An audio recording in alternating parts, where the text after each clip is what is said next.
Welcome again to Take Five as we're doing this different titled series, Aurelius, Peterson, Solomon, and Jesus, using the idea and some of the interest in the Stoics to talk a little bit about Solomon's wisdom and eventually about Christ's wisdom as well. For these first few shows, we've been in Proverbs 4, where Solomon tells us to find and walk on the path of wisdom. And I want to unfold that a little bit, the path of wisdom. And then eventually, as Take Fives continue, we're going to look at different options and different choices along that path. Choices that have to do with my money and my friendship and my integrity and even my sexuality. So some very specific things. But one more time, I want to look at this path of wisdom and look at something very unique about it. A part of the path of wisdom, and this is where I think it differs a bit from the Stoics, is that it's not just your brain and it's not just your behavior. It's your heart. And because Christ and his new covenant gives us a new heart, we can read even Solomon's words with a sort of a New Testament enlightenment to us. Because really the path of wisdom and the way we live, it's about our hearts. And so Solomon writes this, find the way, be on the path of wisdom. And then he says this about it, guard your heart above all else. That's pretty supreme. Above all else, guard your heart, for it is the source of life. Now let's think about that for a minute. Guard your heart. How do I know if I'm guarding my heart? How do I know if my heart is healthy? I looked something up the other day for the Mayo Clinic website, and they had 5 indicators of heart health. This is your literal physical heart. 5 indicators of heart health. What's your blood pressure? Are you exercising? How's your diet? Are you doing very good on this? Your body mass index. That's your, yeah. And then 5th, smoking. That's 5 indicators of heart health of your actual heart. The Bible, I think, gives us 2 indicators of heart health. How do I know my heart is healthy? 2 indicators. Tell me about your mouth and tell me about your money. Listen to these words.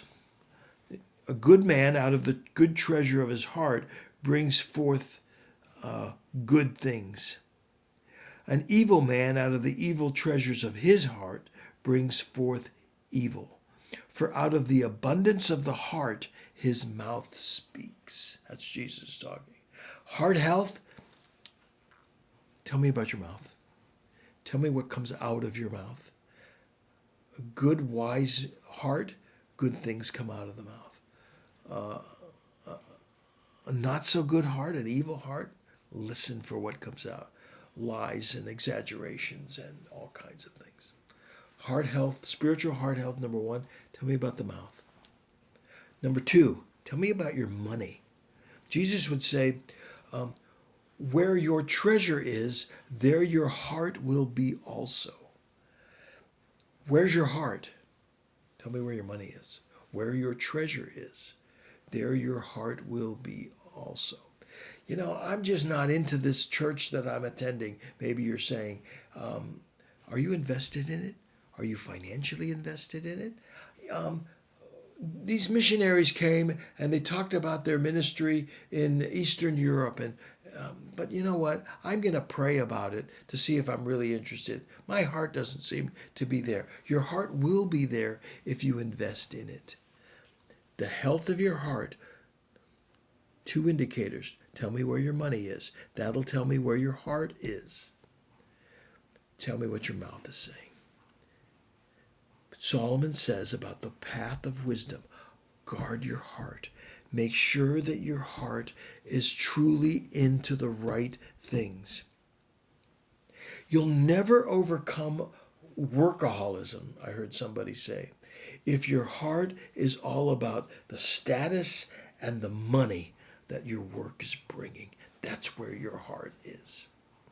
You'll never overcome bitterness or slander or lack of forgiveness if you love your own ego and your own reputation more than other people, more than forgiveness. Tell me about your mouth. Tell me about your heart, and I will tell you the health. Excuse me. Tell me about your mouth. Tell me about your money, and I will tell you the health of your spiritual heart. Guard your heart, Solomon says, above everything else, for it is the source of life. Where your heart is directed is where your life will go.